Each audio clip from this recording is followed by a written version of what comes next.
this in itself is, I guess, when they kill one or two people, it's murder. When you kill tens of people, it becomes an atrocity and perhaps even a war crime. And the fact that this was being done by at least with the approval of the Iraqi government is something that is of great concern to the United States, especially when the beginning of the video shows U.S. troops exiting the area just prior to this atrocity. This hearing is the last chance for Congress to impress upon the State Department the gravity of the crisis that we face and the stain on American honor that will result if action is not taken to avert another massacre of unarmed civilians at Camp Ashraf. If that bloodletting happens, it will be a crime perpetrated by a conspiracy between Iraqi Prime Minister Maliki and the Iranian theocracy, which is pulling the strings. Whatever is going on, and whatever has been going on for 2 decades, since the arrival of U.S. forces in 2003, Camp Ashraf has been a peaceful community of political dissidents and refugees, which certainly a community since we have arrived there in 2003, which does not deserve the label of terrorist.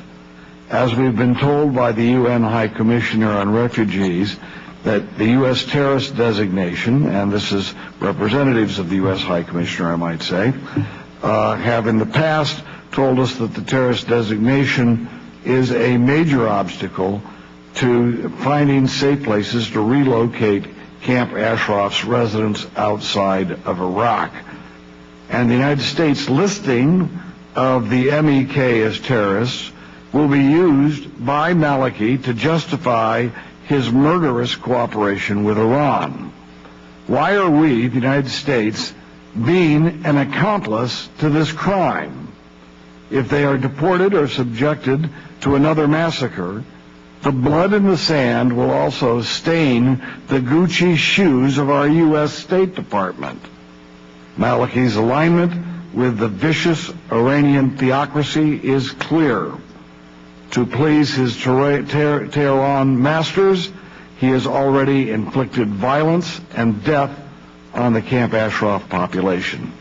As we have just seen, in the early hours of April 8th this year, units of the Iraqi army numbering 2,500, including armored vehicles, assaulted unarmed Iranian civilians at Camp Ashraf, murdering at least 34 residents and wounding hundreds more.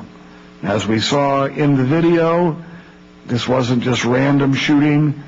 There were individuals who were picking out targets, unarmed people, and shooting them as if they were deer in a deer hunt. As we just saw, as I say, we also just saw that American military personnel were pulled out of the camp just hours before that attack. What does that tell us? What does that tell us? Someone made that decision. This was an atrocity and a crime against humanity. Some media outlets have noted that the attacking troops were, and I quote, armed and trained by the United States, end of quote. And when you see that, and you see that group of dead bodies, and you notice that all of these people were unarmed, this is a shame on them and a shame on us. Camp Ashraf residents had been promised protection under the 4th Geneva Convention by senior U.S. commanders in Iraq. Let's see, there it is, right over there. There's a poster right there that's showing that an ID card that was issued to a camp resident, and the agreement, I guess that's what this one is, as I was pointing to was before we started. This poster shows the agreement between the camp and the United States, trading a pledge of peace and disarmament for American protection. The reason the camp was disarmed, the reason these people had no means of defending themselves, was that they had made an agreement with the United States government